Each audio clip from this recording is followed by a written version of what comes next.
Merci, monsieur le député. Une question de monsieur Nicolas Forissier à madame la ministre de l'Agriculture, de la Souveraineté alimentaire et de la Forêt. Vous avez la parole, monsieur le député.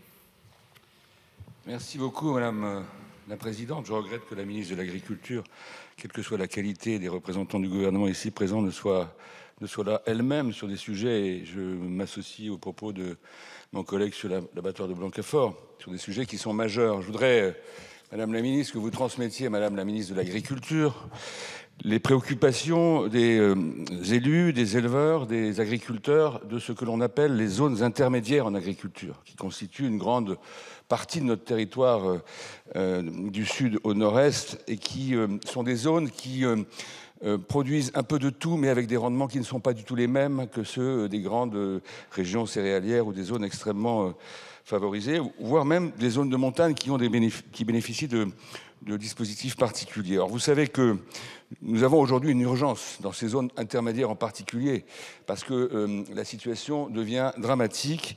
Les exploitations céréalières, d'élevage, de polyculture élevage de ces zones, particulièrement dans les territoires emblématiques que sont ceux du Berry, que sont ceux du Bois-Chaud Nord, du Bois-Chaud Sud, de la Champagne-Berrichonne, dans l'Indre et dans le Cher, ces exploitations qui forment le socle de notre souveraineté, eh bien, elles ont aujourd'hui besoin de reconnaissance et de mesures particulières, parce que les pluies incessantes de cette année ont provoqué une chute vertigineuse des rendements et de la qualité des récoltes, alors que les charges de production, madame la ministre, explosent et que les prix des céréales s'effondrent. Ces pressions combinées plongent nos agriculteurs dans une détresse financière sans précédent. Les trésoreries sont à sec, elles sont en très mauvaise position la plupart du temps, voire en déficit, et cela menace l'activité de nombreuses exploitations. Alors madame la ministre, les dispositifs actuels, je pense aux prêts garantis qui vont être mis en place, sont nécessaires, mais ils sont insuffisants, notamment pour ces zones intermédiaires. Est-ce que vous allez en responsabilité élargir, comme je vous l'ai écrit après avoir travaillé le sujet avec des professionnels,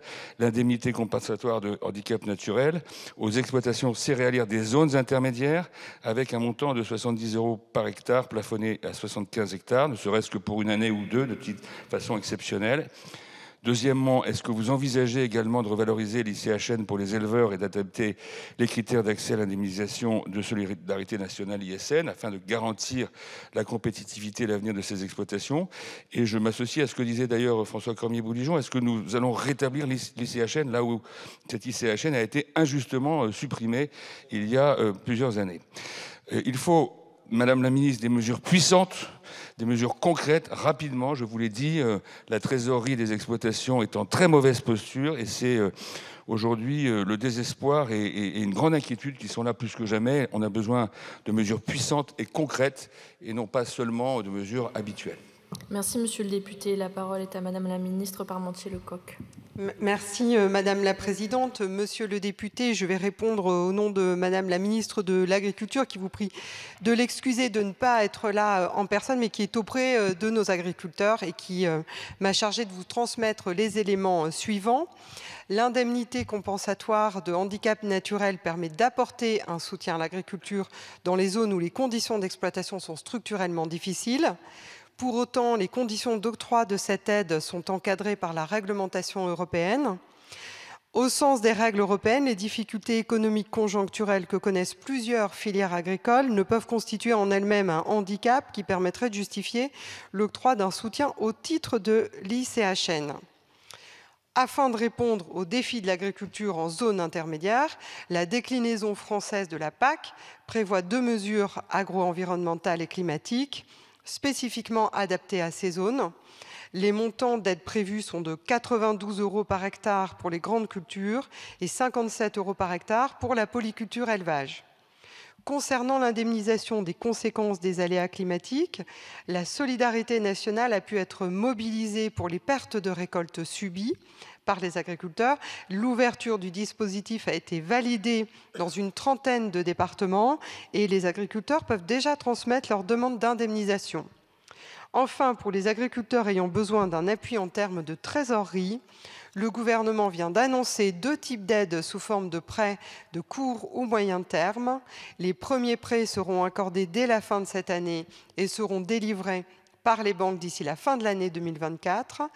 Pour mesurer le bon déploiement des 2 dispositifs, le comité des financeurs publics sous l'égide du préfet, assurera un suivi régulier en lien avec les établissements bancaires. Vous le constatez, monsieur le député, le gouvernement est pleinement mobilisé pour apporter des réponses concrètes, précises et opérationnelles aux difficultés que rencontrent les exploitations agricoles et notamment les exploitations des zones intermédiaires dont vous avez exposé les difficultés. Merci Madame la Ministre. Monsieur le député. Merci Madame la Présidente. Je m'attendais, Madame la Ministre, à cette réponse. C'est pour ça que j'avais dit ce serait bien qu'on ait quelque chose de plus fort que les mesures habituelles et le cadre habituel. L'ICHN, ça s'attache à des zones et non pas à des filières. Ce sont des territoires en difficulté ou qui ont des difficultés particulières. Et dans le cas présent, c'est précisément une mesure comme l'ICHN. Et quand on veut, on peut, y compris vis-à-vis de l'Union européenne, qu'il lui fallu mettre en œuvre ou développer, ne serait-ce qu'à titre exceptionnel. Donc je vous demande instamment de transmettre à Madame Genevard, que je reverrai sur le sujet, dont j'aurais bien aimé qu'elle fût là aujourd'hui, parce que le sujet est majeur, ce que je viens de passer comme message. Il y a urgence et il faut aller bien plus loin, bien plus fort que ce qui est actuellement prévu. Merci Monsieur le député. Une question de Monsieur Pierrick Courbon à Monsieur